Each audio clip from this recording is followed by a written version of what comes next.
All right, guys, today you are going to be comparing and ordering decimals. So one of the things that we typically like to think about whenever we are working with decimals is money, just because money, we all know, has two places after the decimal points, but typically money is always written to the hundredths place. Now, sometimes if you're calculating something, it may be you may have digits that go past the hundredths place, but therefore you would round it and just cut it off at the hundredths. So when I'm looking at these two numbers here, I have 5 and 618 thousandths, and I'm comparing it to 5 and 601 thousandths.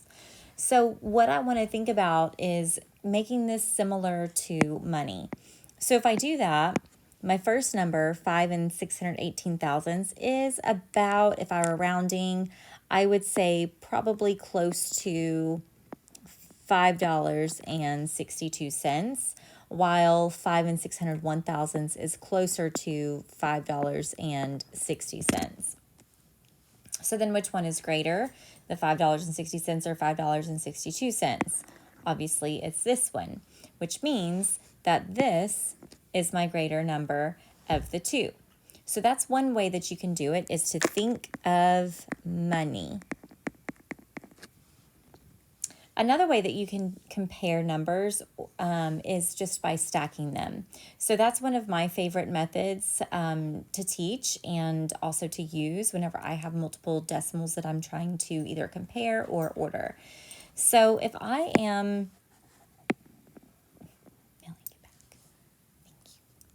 if I am comparing or ordering decimals, the first thing I want to do is step one right here.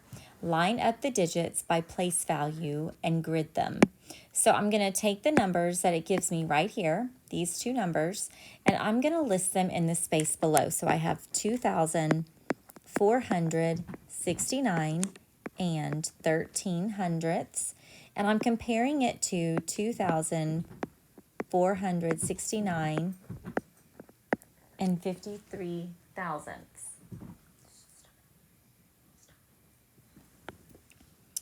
The next step down here, if I continue down my steps, it says add 0 the hero if necessary. So 0 the hero is something that I call my place fillers. I call them 0 the hero because it helps me keep everything in line and in grid, just like how I want it to be, so that it's nice and neat. So then I'm going to go ahead and grid these things, because in step one it does say grid them. What that means is just make sure that they stay lined up together so that everything is all in a column. It's all lined up. That way, whenever I'm comparing my digits, I can just go one place at a time. I check my decimals to make sure that they are lined up correctly. They are. And now I'm going to start with the number to the far, far left of each of those numbers. So that means I'm going to be looking at my digit in the thousands column. If I can't tell which one is greater, then I move on to the digits in the hundreds column. And I keep doing that until I get to a place where my digits are different, which is right here in the tenths place. So in the tenths place, I have a 0 and I have a 1. Right here is where they become different, and I'm now able to tell which number is greater than the other. So up until the tenths place, my number is the same. Right here, I now have a 1 in the tenths and a 0 in the tenths place. We know that 1 is greater, which means that this entire number is the bigger number. So whenever I go to compare it up above, I want to make sure that that mouth of the greater than or less than symbol is open to the greater number.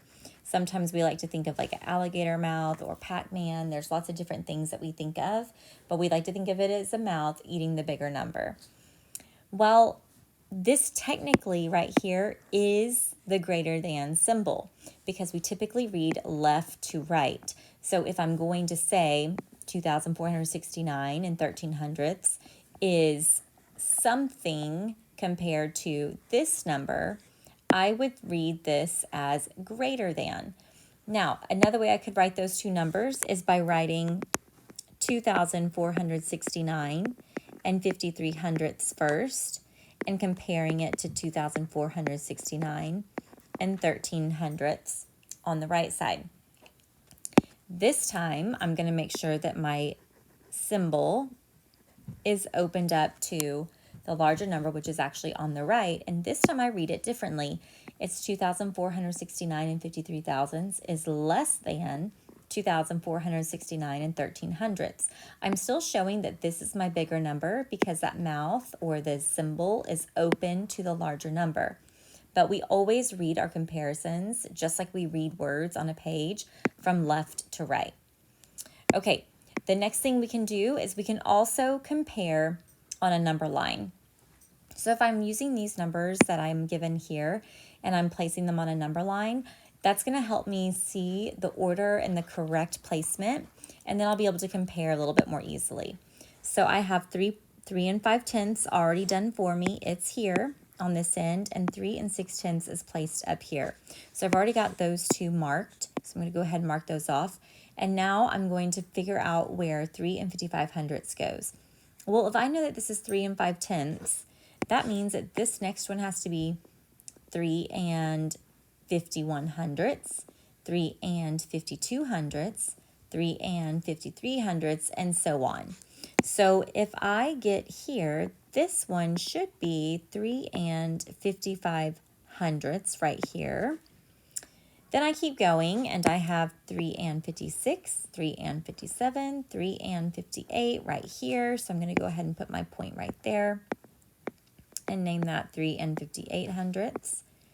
3 and 52/100 is way down here.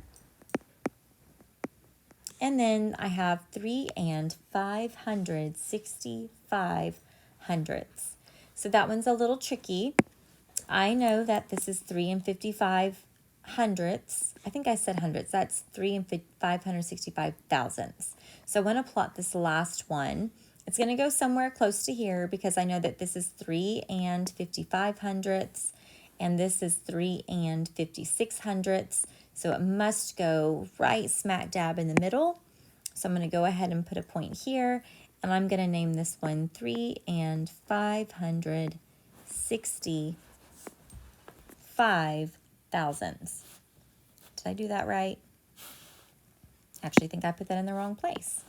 I'm going to erase that and fix that. Okay, so that's, this one right here is 3 and 55/100, which means this is 3 and 56/100. So it actually needs to go between these two tick marks right here. So I'm going to fix that really quick. And this is 3 and 565 thousandths. Okay, so now I have all of my numbers plotted on the number line in order, and it makes it a little bit easier to compare. So if I'm looking at this first comparison, I have 3 and 5/10 compared to 3 and 5/10. Those look the same, they are the same, so we put the equal sign. The next one is 3 and 5/10 compared to 3 and 52/100. Well, if I'm unsure, I can always go back up and look at my number line. This one is closer down. If I kept going to the left, I'd get to 0. So this one is smaller or less than 3 and 52/100. Another way is by plugging in 0 the hero and then thinking of it as money. So $3.50 is less than $3.52. There's a couple different ways you can always,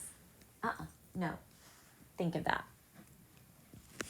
This one over here is 3 and 50/100 if I were to plug in my 0 the hero, which means that 3 and 58/100 is greater than 3 and 5/10 or 3.5. If I move over to the right, I have 3 and 55/100, and then I have 3 and 565 thousandths. Well, it can be confusing sometimes when you see a number with more digits. You automatically think that it's larger because it's 565 versus just 55. But again, we want to make sure that we plug in 0 the hero here so that we can actually compare and have a good understanding of what they're actually worth. So now I can look at the value of the decimal, and I have 550 thousandths compared to 565 thousandths. If I ask myself which one's the bigger number, this one, 565 thousandths, is going to be greater. So I write my symbol this way. Come down here, plug in 0 the hero, or you can also use the number line right above. I see that 3 and 58 hundredths is here, and then 3 and 565 thousandths is here. This number is moving up closer to the greater numbers, so that means that this 3 and 58 hundredths is the greater number. And then the last comparison, I'm looking at 3 and 52 hundredths compared to 3 and 565 thousandths. This one is further up the number line, so I'm going to draw my symbol open to that one. Okay, you guys are going to try your guided practice with your table. So you can pause the video, and then whenever you're ready, you can hit play again and check over and see how you guys did. I want you working together, discussing it, showing any work, stacking those numbers if that helps, or drawing a number line if that helps. Go ahead and start working on 1 through 4 now.